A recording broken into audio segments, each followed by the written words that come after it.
Hey guys, my name is Digit and welcome back to my channel. If you're new here, hi.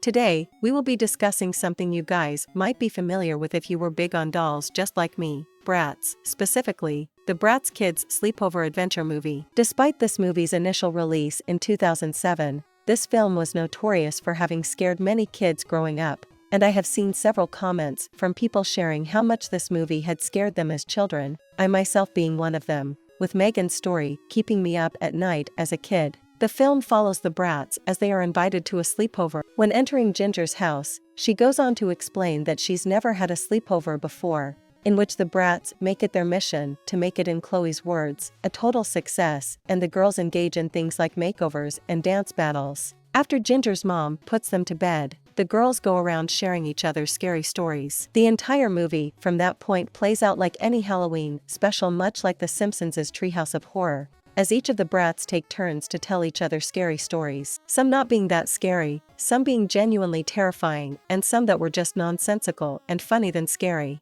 Sasha goes first, which depicts her being chased and stalked by her reflection after going to a hall of mirrors. Chloe's story involves her trying to prove to her parents that she is capable of having her own pet by taking care of the neighbor's pet dog Taco.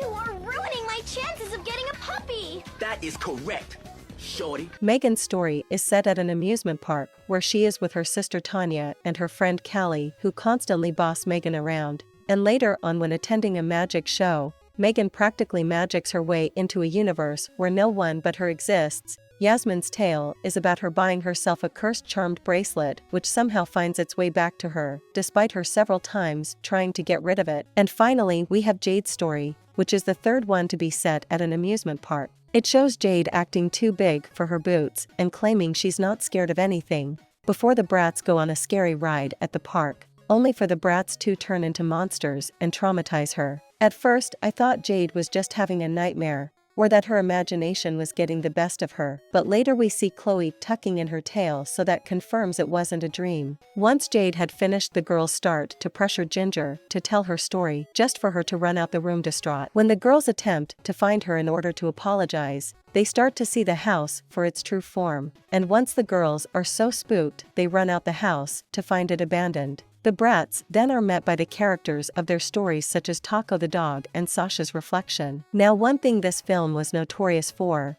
is its nonsensical and confusing ending, which till this day makes completely no sense and is random for simply no reason at all, as it shows the girls running to each other's houses just to find Ginger and her dad wherever they turn, and then out of nowhere they turn into monsters and run off into the moonlight, and that's how it ends. Okay.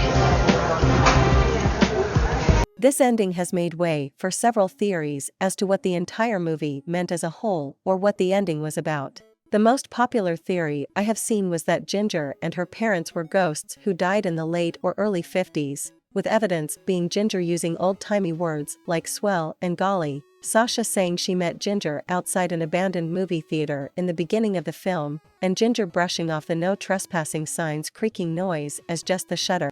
However, I can't find the originator of this theory, which is a shame. While I am not the type to believe theories, this one seems plausible enough to explain Ginger's behavior and many more, though I couldn't find any theories about why the girls turned into monsters at the end, which is understandable.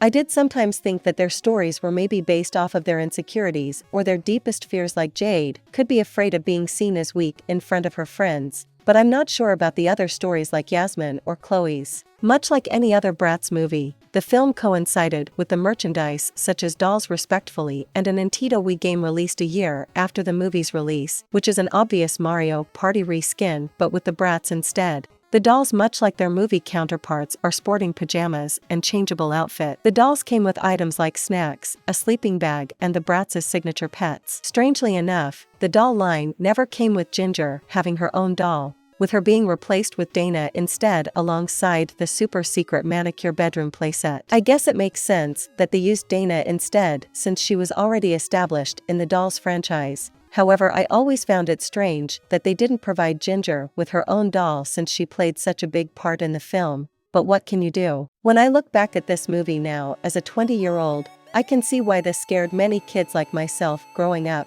Though this is just a Bratz movie, looking back, this had genuinely creepy moments, And I think that due to us being kids and having the biggest imaginations, we tended to let it get away with us. However, despite that, I do find it interesting to look back on things like this from my childhood because it gives me a sense of nostalgia. Well, I'm gonna end the video there, guys. I hope you enjoyed it. I also would like to thank you all for the love and support I had received from my LPS video and for all the new subscribers I've gained. Whilst 60 subscribers might not mean that much, to me it means a lot. So thank you. Tell me, did you grow up with this movie?